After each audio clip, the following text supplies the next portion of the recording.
siguro hanggang mga third or fourth iteration ng makakompute ko. Yun, yan. Parang dito lang. Siguro maximum na yung 5. Tapos,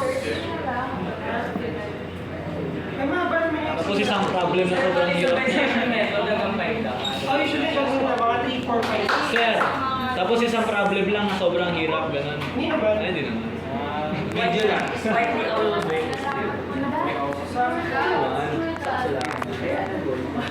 Ha?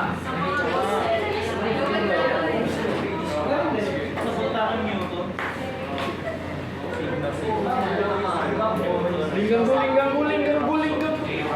Okay, yung last method is Newton's method or Newton-Raphson. Sa... Ano nga ba movie to? Nakalimutan ko na yung movie natin. Anong movie yung nag-account sila ng cards? Ang tawag ko? Di ba? Bakit yung Manggi? method doon? Haring manggi? Yung, di ba nag-lecture yung prof doon si Ola? Ito yung discuss niya yung Newton-Raphson.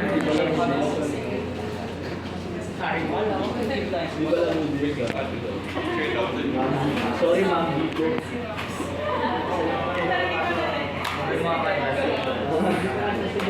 Pagbalik si Haring manggi.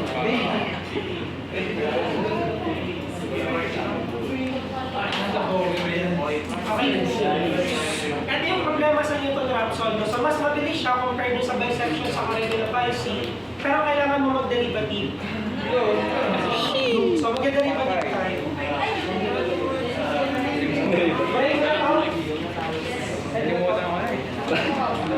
Integral na lang alam namin, sir eh. Wala ka, integral, di ko na yung matanda na eh. Hindi na lang dito. Ano ang tawag doon sa dito? Variable to variable.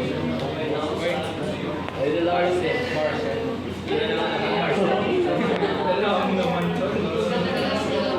Pero nandun tayo mga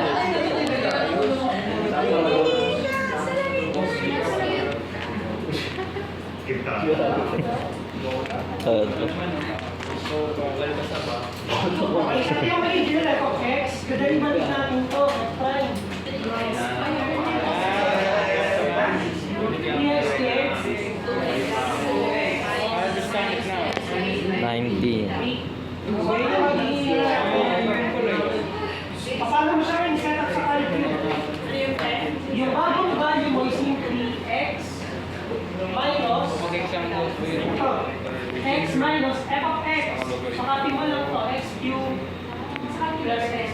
Sakati na to, minus 19x plus 5 over f prime x ito. Ano yung XL? Ano yung L?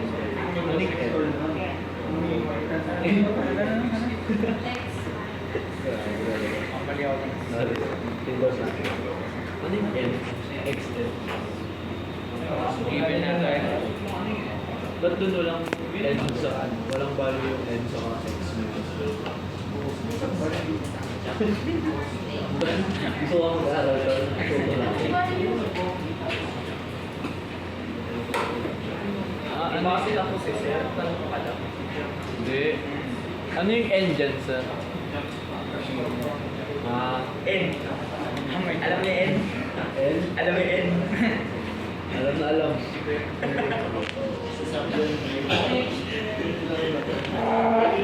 Ano yung N? Ano yung N? Kaya pa sabihin? Ano yung N doon? Ano? Night shift. Yun.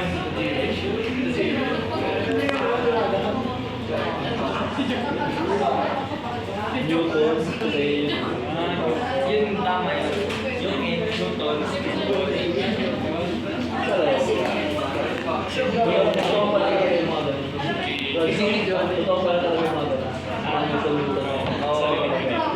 Newton ka ba? Okay, sa Newton-Raphson, pwede siya i-drive sa calculus. Pwede nyo ganito na lang naman natin. Pwede nyo ito yung table natin. Isa x na lang. Usually sa iba, pinapakompute pa nila ito. Sa next right x. Pero wag na kasi ito lang ayaw. Ayun yung N-word na ayaw.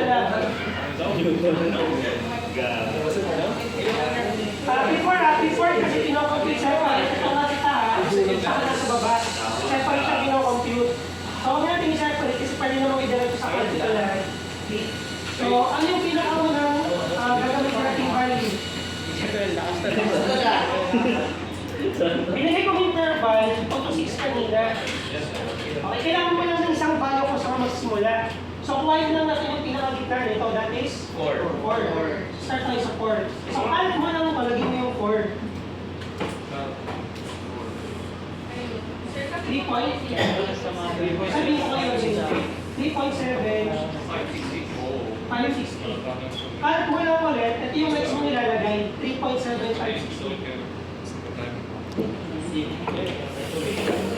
3.73, 23. Kahit mo lang ulit, ito ulit talagay mo.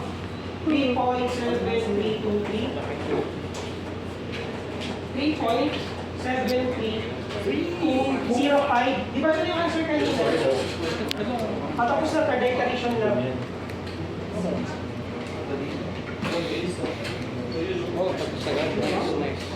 Tubig na rin sa galon. Counties kasi ng 4.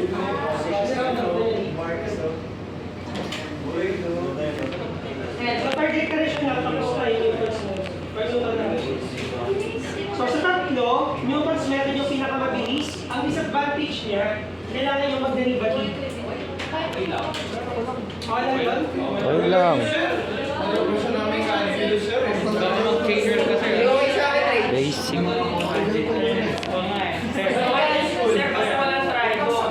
Ha? Bakit? Allergic sa trigo. Pag-aralan niyo, mami, bigyan kayo mga ganito.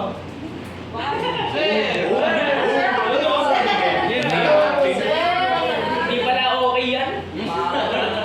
Product rule. Ba ng derivative?